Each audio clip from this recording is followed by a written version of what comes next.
Joining Speak Uganda News tonight, I am Shamim Nabakos and Sarah Ochwat. To take you through the news tonight, we look at the top stories.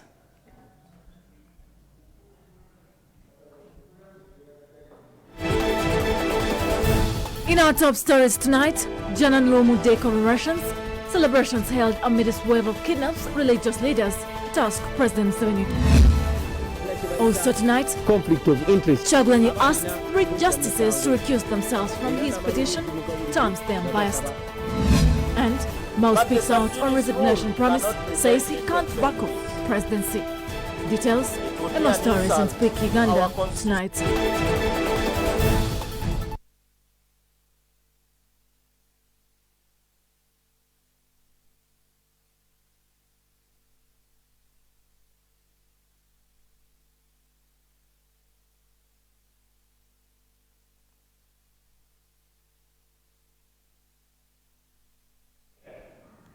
Thank you for joining us once again.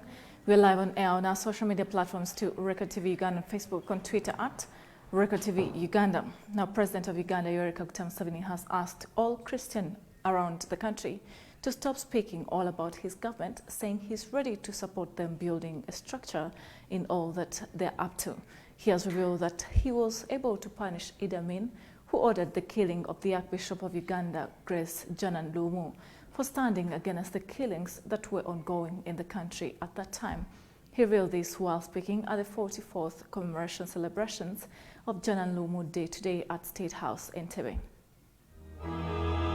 Janani Luomu was born in 1922 in Muchwini in East Acholi in Uganda. His father was a convert to Christianity. As a boy, Janani spent his time herding the family's cattle, goats and sheep. His father could not afford for him to go to school until he was 10. But then Janani worked hard and went to Gulu High School and then on to Boroboro teacher training. Janani taught in a primary school before he was converted in 1948. He became very active in the East African Revival movement. First, he started to be a lay leader and then a deacon. He was priested in 1956. Early on, his leadership skills became apparent and he was chosen to do a 1-year course at St. Augustine's College in Canterbury, UK. After working in parish work and at Buwalasi Theological College, he returned to Britain to study at London College of Divinity, returning to Uganda to become principal of Bulaisi. In 1966,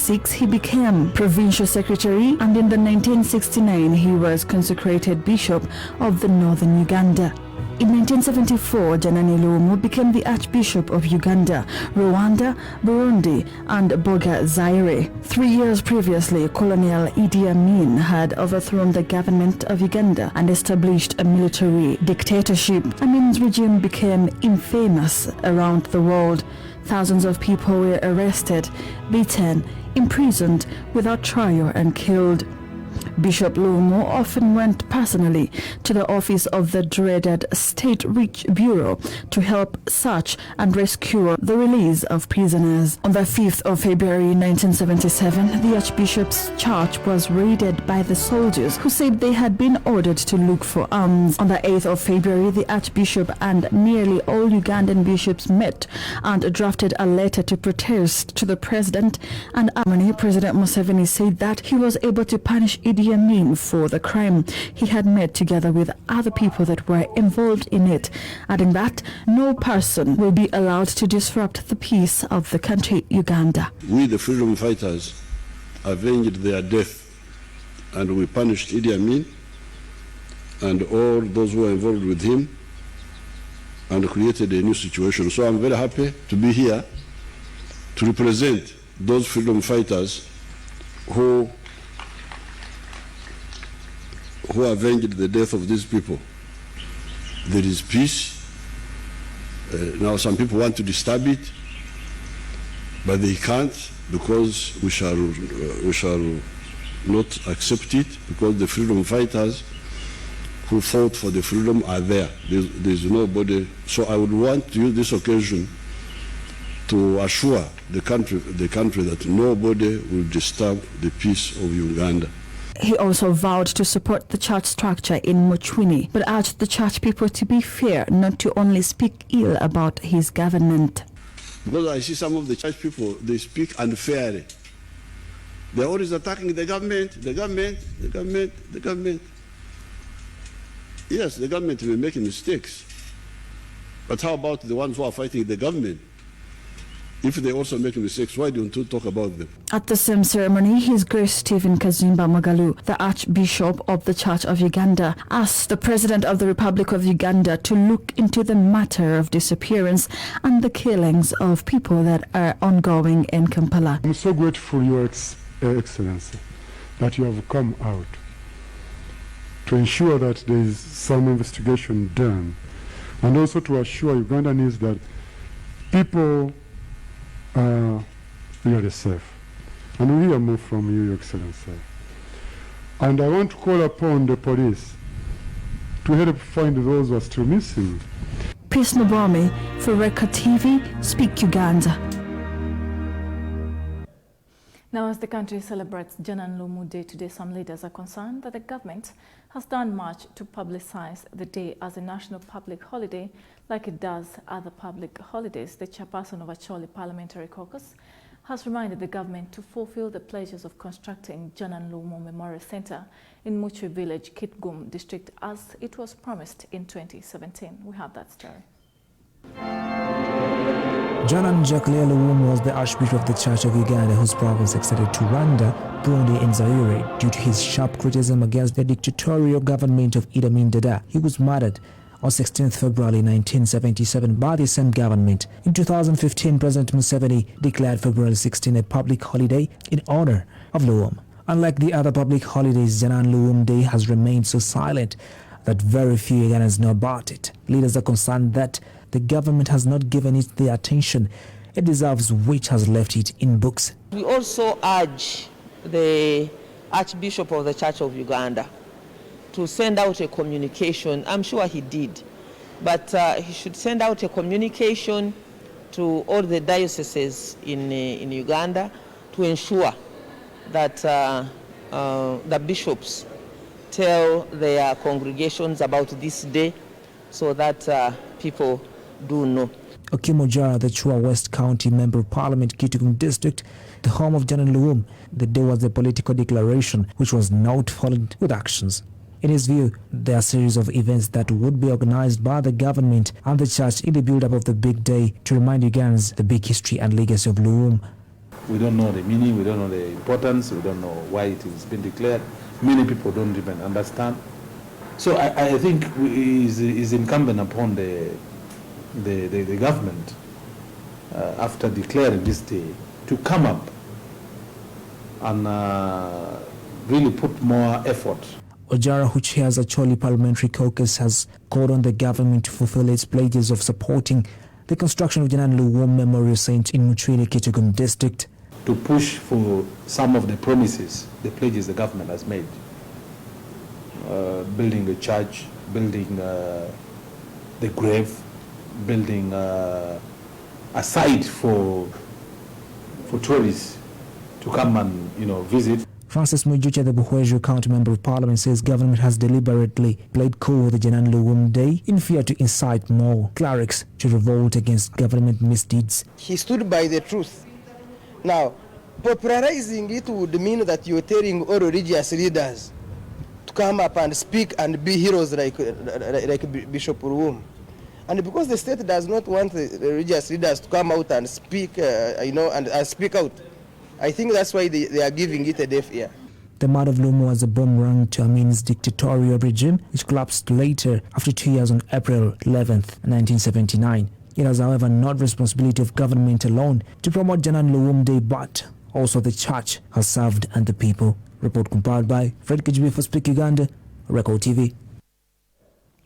Still about Janan Lumu celebrations, the people who operate along Lumu Street in Kampala, which was named after the late Archbishop Janan Lumu, know little about him and the public holiday. Many people working on Lumu Street learned from our reporter that today is a public holiday for Janan Lumu.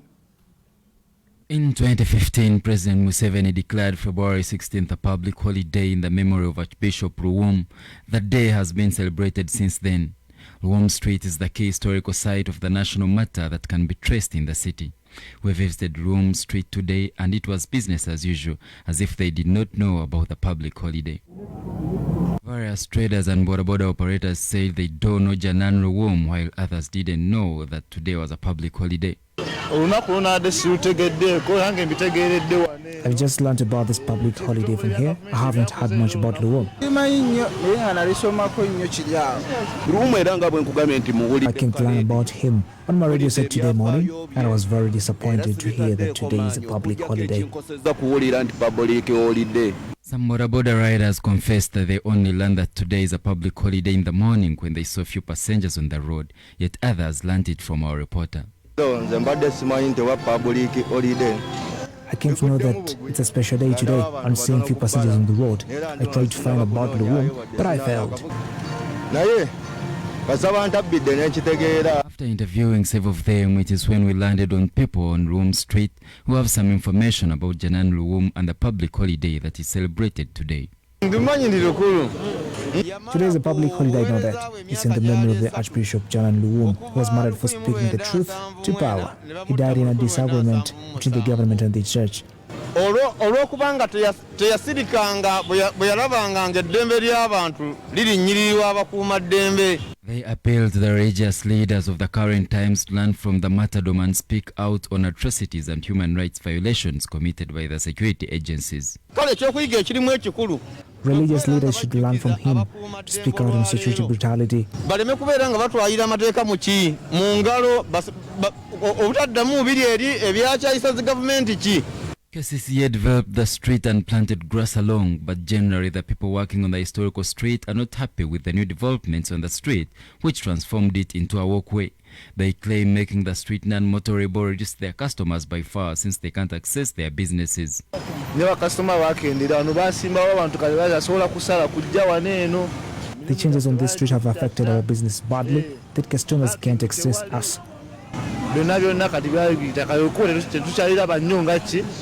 The street is a few meters from Kampala Road. It stretches from Mini Price in downtown Kampala to Entebbe Road.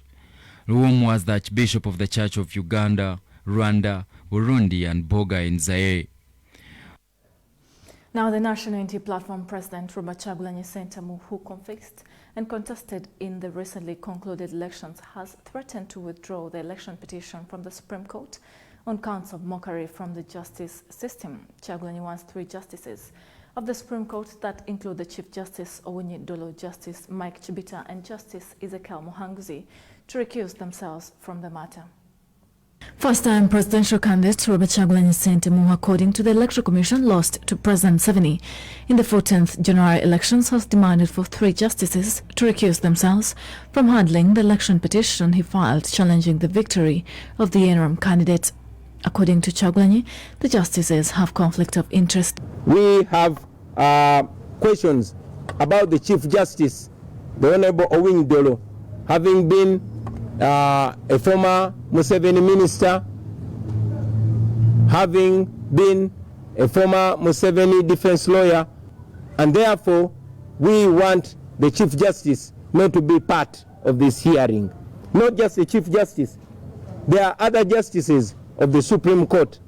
So we join all voices that are demanding for them to excuse themselves, to recuse themselves from hearing this case. Speaking at a press conference held at the party headquarters that have been under siege since the election's day, Kyagulanyi says the recent events that saw the Chief Justice meet President Museveni render the court proceedings a mockery to justice. He demands that if his concerns are not addressed, he'll have no option but to withdraw the matter and turn it to the Public Opinion Court.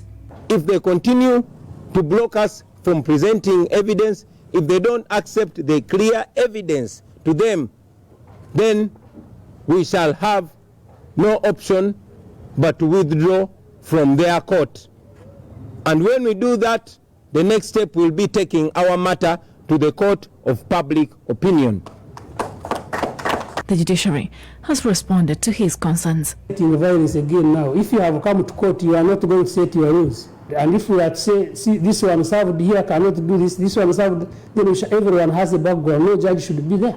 Chagulanyi has also raised concerns of limited allocation of time and selective application of the laws, as he questions why the judiciary declined to receive the petition on a weekend and allow the respondents to file their response. He adds that in all election petitions, his is being handled in a suspicious manner.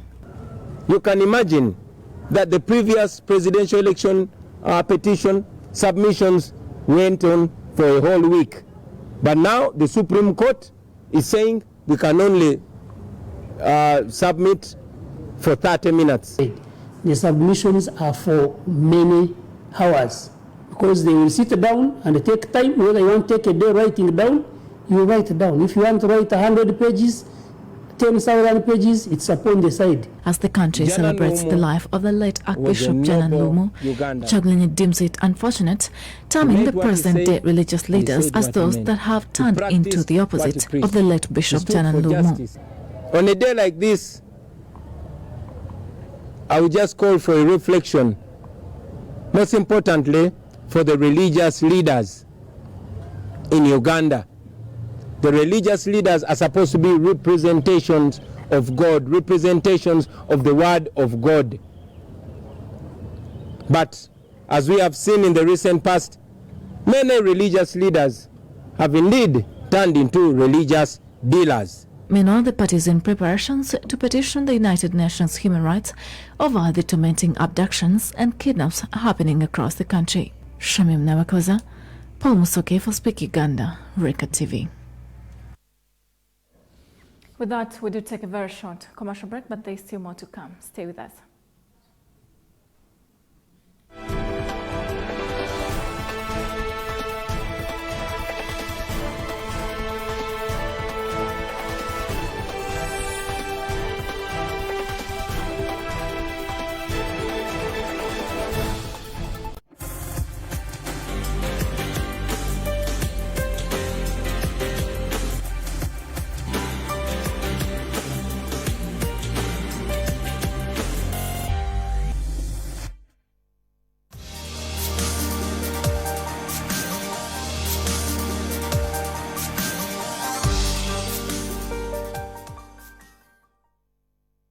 Baby, every time I tell you go movie. One, downloading with your TV, streaming with your TV. DVD take kusimu yo. Win big every day with your TV. Win 200k cash every day. Buli wa moje funa with your TV. Luaso wachido kusimu sigi no kiria. Your TV. Wangula buli daily with your TV channels. Win 200,000 shillings daily and more in prizes. Download the Your TV channels app and enjoy your first month free without using your data. Watch local and international channels, movies, sports, news, and Telemundo all day. Your TV channels. The power is in your hands.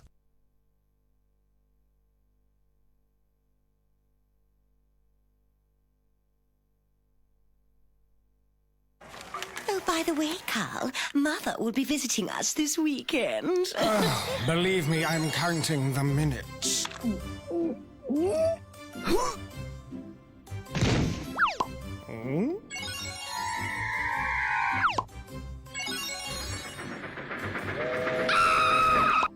Eureka!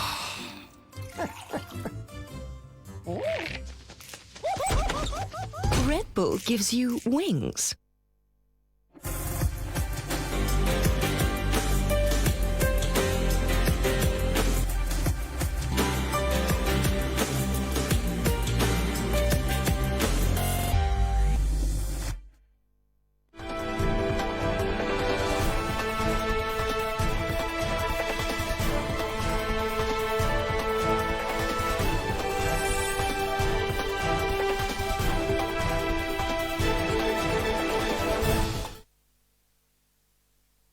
I'm glad you're still watching Speak Uganda News. We're live on air on our social media platforms, Record TV Uganda on Facebook, on Twitter at Record TV UG. You can join the news live right there. Moving on, Democratic Party President General Norbert Mao has withdrawn his promise of resigning from the party's top position, a promise that he made in case his party registered less than 15 legislators in parliament after the 2021 elections. Mao now says that it would be abdication if he resigns after key DP leaders warned him never to repeat such a statement. In an address last year while commenting on the considerable defection of party members to the National Unity Platform, Mao noted that the party still had strong and able members who would favorably compete in the general election. He added that he would resign in case the party under his leadership failed to raise more than 15 MPs to the 11th Parliament. Today, during the weekly press conference at DP headquarters at City House, Mao was tasked to account by the media to honor his word and resign after the party raised only 9 members of parliament, but the outspoken politician said he shouldn't be judged and thus won't resign. The moment I made that pronouncement, I was approached by those who genuinely love DP, and I was told never to repeat that statement of resigning again. Mao also clarified on questions concerning DP's failed alliance with the National Unity Platform, but tasked the Supreme Court to thoroughly investigate Kyagulanyi's case in which he's challenging Museveni's victory. The alliance failed because of dishonesty. Only DP is always honest. The court is supposed to answer the question of who won the presidential elections. I'm a lawyer myself, and I believe that this court case is an important set of activities, but it's not the only one. Mao condemned the rampant kidnaps in the country and also asked President Museveni, as the IPOD chair, to immediately convene an IPOD summit to discuss these irregularities in the country. He also tasked religious leaders to emulate the works of slain Archbishop Janan Luwum. St. Janan Luwum remains as a moral challenge to all church leaders to reclaim their prophetic voices and start holding earthly rulers to account. We call upon President Yoweri Museveni, who is the current chairman of the summit of the Inter-Party Organization for Dialogue, IPOD, to convene an extraordinary summit to discuss the reports of the unlawful arrests, illegal detentions, malicious prosecutions, disappearances, kidnaps, and torture. John Jimmy Musimbi, Record TV, Speak Uganda. Thank you, John Jimmy Musimbi. Now moving on, university lecturers from 6th of this month have declared a strike. That is a sit-down, throwing down tools, working materials as a sign to government for its failure to fulfill its promises. While addressing journalists at Makerere University, this addressed that President Museveni in 2019 promised them salary increments of 179 billion shillings, which was released, but not any of them has received this money. You heard that report. In 2019, President Museveni promised public university lecturers salary increment of 179 billion shillings to all lecturers. This same Minister of Labour was given 50 billion, which was not equally distributed, as it benefited only 3 categories: vice-chancellors, professors, and associate professors. To the best of our knowledge, this matter was really resolved. I don't know whether there is always some kind of mismatch. What happens in these meetings, when we meet the president and the different technocrats, the meetings seem to end on a point of agreement. But at the point of implementation, some other issues come up, and that results into agitation. Service. That money was only distributed to 3 categories of people in university. And these were the vice-chancellors, who were sneaked in, but we don't mind. They were sneaked in. They were enhanced to a tune of 20 million shillings per month. The professors were enhanced to a tune of 15 million shillings per month, and the associate professors 14.6 million shillings per month. This money was supposed to be distributed in a pro rata manner. Now these, through Forum for Academic Staff Association in public universities, have emphasized on their strike, saying that they will not sit back until their money is given to them. And I think this is the time. Your Excellency, we shall not wait that you first retire and we find you home to demand your promise. We have to finish this today and we do some other things. We cannot keep on this struggle for 10 years. It is wasting our time. And I think we should finish this once and for all. This also disagrees with the business of conducting online studies, saying this requires a lot of money. We are expected to be teaching students online, but like I've said, with this kind of environment, it is hard because online teaching requires a lot of effort and resources from us. For example, I need data, I need a laptop. I cannot do this without really good pay, because you're adding something to my expenses, but the pay is not reflecting that. Because if you have more people in the class, the data tends to be used up more. So on average, it will take about a GB, 1 GB or 2 to conduct one lecture. That is 2 hours. It's from here that they have warned all teachers teaching students online to stop pretending, saying what they are doing is betraying them. Someone can't teach online when he or she is not happy, because computer does not teach, it's the teacher. So those pretending to be teaching online, stop fooling the country. Report compiled by Grace Namuwiru for Record TV, Speak Uganda. Now, NRM supporters in Mbale and Chibuku district have disregarded claims that President Museveni rigged votes to attain victory in the recently concluded 14th January elections. These supporters, who among others included business personnel, NRM cadres said the opposition National Unity platform that dragged President Museveni to court claiming he didn't gain any win should wait for 5 years to contest again in a better way. NRM supporters in Mbale and Chibuku districts who gathered in the Ama Primary School in Chibuku district have challenged Ugandans in opposition parties who dragged President Museveni to court over allegations of vote rigging to wait for 5 years to contest again than disrupting the peace of the Ugandans.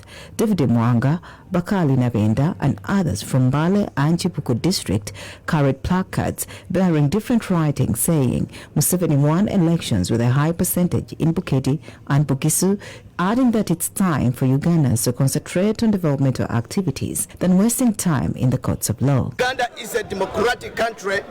We exercised our democracy right, and we elected President Museveni. We are here to inform all the Ugandans that Museveni got 100%. That's what I can say in Bugisu sub-region. Yes. We have no way of saying that Museveni cheated and rigged the votes, as they say. Bobby Wine, we are requesting you that go to your home and settle with your wife. Wow. We don't want you to disturb the peace of Uganda. Yeah. People of Uganda are living in a peaceful country, which is called the Pearl of Africa. Meanwhile, Kasacha Adam, the chairperson Kakutu sub-county, said security in Kibugu district is stable and they have not had any kidnaps by drones, as it's the case that is reported in Buganda region. He, however, urges President Museveni to support Chibuku district with support in terms of projects, since they also voted the NRM in the recent elections. From the entire Uganda, that if you have been lied, if you have been told lies, that there is where the drones are taking people, that is a lie. We have not seen it in Eastern here. We are enjoying the development that President Museveni has brought to the people of Uganda. There is a right of worship, there is a right of speech. There are many kinds of rights that President Museveni has brought us as the people of Uganda. The roads have been built, the schools have been built, agriculture is at its highest pitch. Everything is going on well. Government, through the Ministry of Agriculture and Husbandry, has procured 2,400,000 doses of foot and mouth vaccines directly from manufacturers for animal vaccines against foot and mouth disease. Ministry of Agriculture made this revelation during a press conference at a time at Uganda Media Center and noted that the vaccine will be provided to farmers by the district veterinary officers at no cost. Foot and mouth disease is an infectious and sometimes fatal viral disease that affects cloven-hoofed animals, including domestic and wild bovids. The virus causes a high fever lasting 2 to 6 days, followed by blisters inside the mouth and on the feet that may rupture and cause lameness. In Uganda, the livestock population estimates are cattle 14.8 million heads, goats 60 million heads, sheep 5.4 million, and pigs 5 million, which translates to 40.8 million livestock mistook the virus susceptible to foot and mouth disease. Now government through Ministry of Agriculture is to administer foot and mouth disease vaccines in affected areas, high-risk areas and transit routes. Farmers have here been advised to implement effective on farm-based security measures in regard to addressing foot and mouth disease. We are actually targeting affected areas, high-risk areas and transit routes. You will not see in my communication I was mentioning districts like Wakiso, like Koboko, like Bukedia. These are transit routes. We don't have FMD at the moment, but we know it is likely to break because the traders are going through what? These routes. So, we cannot vaccinate all the animals because the budget is too big.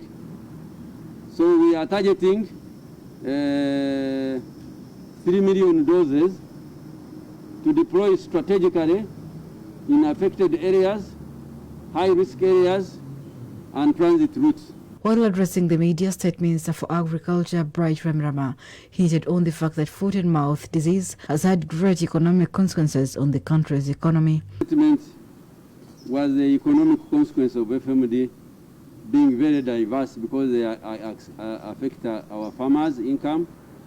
They also affect the national budget because vaccines are procured by government.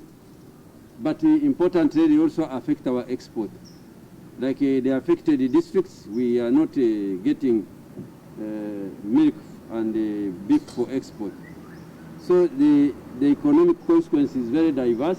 The minister went ahead to warn those selling the foot and mouth disease vaccine, saying that it's only government with the mandate to give it out since it's a government's vaccine. Reported in the media that some vets are selling vaccine.